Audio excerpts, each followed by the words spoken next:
Hello everybody and welcome back to Revise Enterprise. On today's channel, we're going to help BTEC Tech Award in Enterprise students level 1 and 2 with component 3, which is the exam, worth 40% with learning aim A. And we're going to target today the notion of sales promotion. So that's the topic area we're going to home in today and see if we can get you some more confidence in that particular area. So let's have a look at the video today and see what we're covering in terms of learning objectives.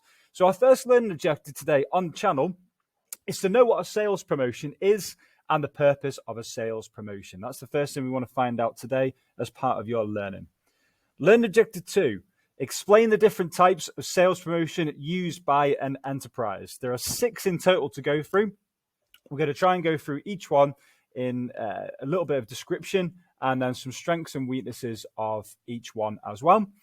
And then finally, we're going to identify and describe when you might choose to use a sales promotion in an enterprise and why as well. So hopefully we can cover all this content today on the short video.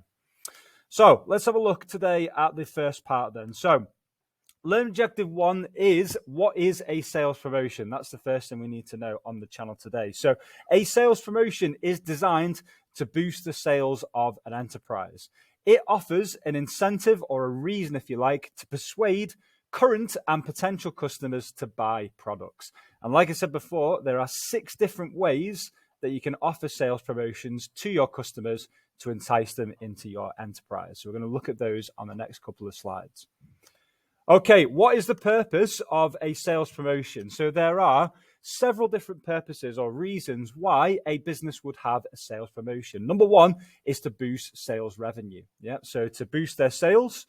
Number 2, you would have a sales promotion to attract first-time buyers to an enterprise. So when a product is first launched into the market, when it's in the introduction phase of the product life cycle, you want to attract first-time buyers to the enterprise and persuade them to make a purchase. It's good for customer loyalty, which is the third point there. So it maintains loyal customers through loyalty cards or incentives. It's good at selling off older goods to make way for new ones and can entice people into a shop or a new enterprise. So they are the purposes or reasons, or 5 reasons, if you like, why you would have a sales promotion in an enterprise. Okay, let's go through each individual one then. So there's 6 in total to go through. So the first type of sales promotion offered by an enterprise is buy one, get one free. Okay, so this is where customers receive a free product when another full price one is purchased. All right, so simple as that. Buy one, get one free. Advantage of this is it's an effective tool to sell off inventory quickly. When a product is coming to the end of its life, when it's on the decline phase of the product life cycle, it can be very effective at selling off inventory quickly to make way for new products. That's a good point. However, negative is it can have a negative impact on the profits of the enterprise. If limited sales are generated from the buy one, get one free offer, it can significantly impact on the profits for the enterprise, which is a drawback. Okay, the next one, I remember these from when I was a kid, coupons in the newspaper, cutting them out and using them in stores, etc. So a coupon is effectively a money off voucher. It offers customers discounts, so money off on certain products that they buy. All right, so they can cut them out of the newspaper, they can use them in store on certain products and services, saves them money, keeps them as a loyal customer as well. All right, so obviously big point here is encourages customer loyalty, encourages repeat purchases from the same customers. All right, so loyal sales on a long-term basis. However, the drawback for coupons is it may only be limited to certain products or services in store or online. So not every single product or service is going to have a coupon attached to it, which may put some customers off and may force them to go to other enterprises to spend their money. Okay, the next one, guys, is free samples. All right, so a free sample is basically as it is. So offers customers a try before you buy scheme. So they get to test a certain product first without having to purchase it. As you can see from the store here, this lady is handing out some food for free to potential customers. So what are the benefits of this, first of all? So it may persuade customers to buy the product. If they tried it first, they might feel more confident in the product. So they might get a sale out of that as the enterprise. If they're shown a practical demonstration, if it's an electronics product, they might feel more confident in the sales advisor in buying the product later on as well. So it can increase confidence in the product or service, which is good. Okay, so some drawbacks now of free samples. So it will cause an enterprise to have lower profits to free samples if too few sales are generated. So if they're not having enough free samples in store, if they're not selling enough of those particular products, it's going to lower the profit for the enterprise. Okay, next screen then. So let's have a look at the next one. We got competitions next. So competitions basically gives the customer the chance to win prizes when they buy a product. Now, one of the common ones is to have a holiday destination, for example, on packets of walkers. So these are good because they help the enterprise build up an effective marketing portfolio of information about their customers. When the customer enters a competition, they will need to give the business their details, such as their name, their address, date of birth, etc. And that can be used to inform the enterprise of future marketing materials. Potentially, though, there could be some drawbacks to competitions here. It increases the costs. In order to develop a competition effectively, it costs money for the business, and therefore this will lower the profits for the enterprise potentially. Okay, next screen then. So we got money off discounts. So this is basically like 10% off, 20% off, etc., giving customers money off a certain product or service. So just to describe it, this is when an enterprise gives customers a discount on the original price of the product or service they are selling, e.g. 10%, for example. So a good thing of this is it can encourage customers to buy more products as they have saved money on their original purchase. So if they're saving money on the original purchase, they may go into the store and buy other things, for example. However, one of the disadvantages is it can damage the reputation of the enterprise.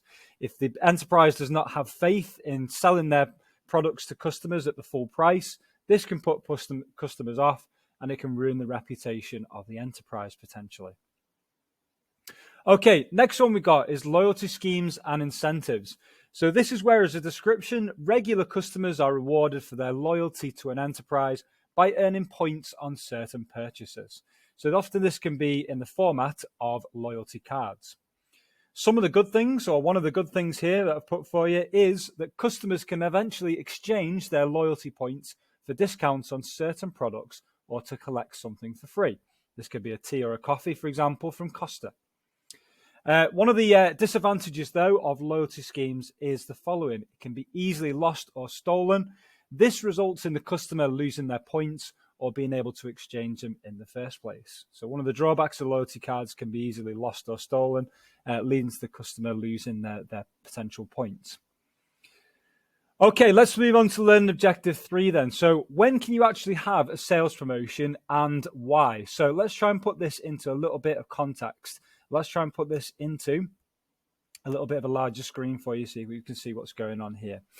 So the traditional product lifecycle has 4 different stages, which are the introduction phase here, the growth stage, maturity, and decline, which is where the sales of the product or service go down.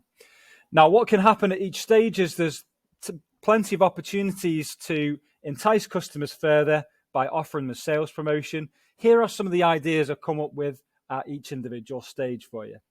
It's worth noting as well that the relationship on the product lifecycle is product sales on the y-axis and the time elapsed on the x-axis. So during the introduction phase, you could have, well, this is basically when an enterprise is starting to create their customer base, starting to generate sales. You could offer them sales promotion methods such as free samples, buy one, get one free, and coupons. And the idea here is that you want to entice customers into your business as quickly as possible to start generating those sales. Then in the growth phase, this is where the sales are starting to develop or increase. You could offer customers money off vouchers. This will entice customers and continue the growth of the product in terms of its sales. The maturity phase is where basically the sales start to level off. They go steady or plateau, if you like. And this is where your loyalty cards may come into play. So you could offer loyalty cards here to customers that are regular customers, and this may convince them to stay with you rather than going elsewhere. And they can, of course, as we explained on the last slide as well, they can exchange these loyalty points or cards for free products or services or discounts. And then finally, in the decline phase, this is where basically the sales of the products starts to decline. So things that you can use to sell off products quickly, you could offer customers discounts to try and get rid of the products quickly, and this will be replaced by newer products that you can sell then at a higher price. So during the decline stage, you'll see the business try and sell off products very, very quickly. Okay, so I hope that was helpful for you. Let's go through the learning objectives then and just make sure we covered off everything in the video. So learning objective 1, we now know what a sales promotion is and we know the purpose of a sales promotion. We can explain the different types of sales promotion. There were 6 in the video used by an enterprise. And of course, as we discussed in the video as well, we had a look at some benefits of each one and potential drawbacks. And we can identify and describe just by using the product lifecycle diagram on the last slide, when you might use to choose a sales promotion and why you might choose to use one at each individual stage. So I hope that was really useful for you in terms of content, breaking down everything for you in terms of this topic area on sales promotion. I would like to finish the video today by just saying thank you to everyone who has tuned in. If you like the video, please give me a like and a subscribe if you haven't done so already. Please have a look at our Facebook page, my test shop, and feel free to follow us on Twitter and Instagram. If you've got a topic you'd like Revise Enterprise to cover as well, please get in touch in the comments and we'll make sure that we help you out with an educational video for either GCSE Business or for BTEC Enterprise. Take care, guys, and we'll see you on the next video.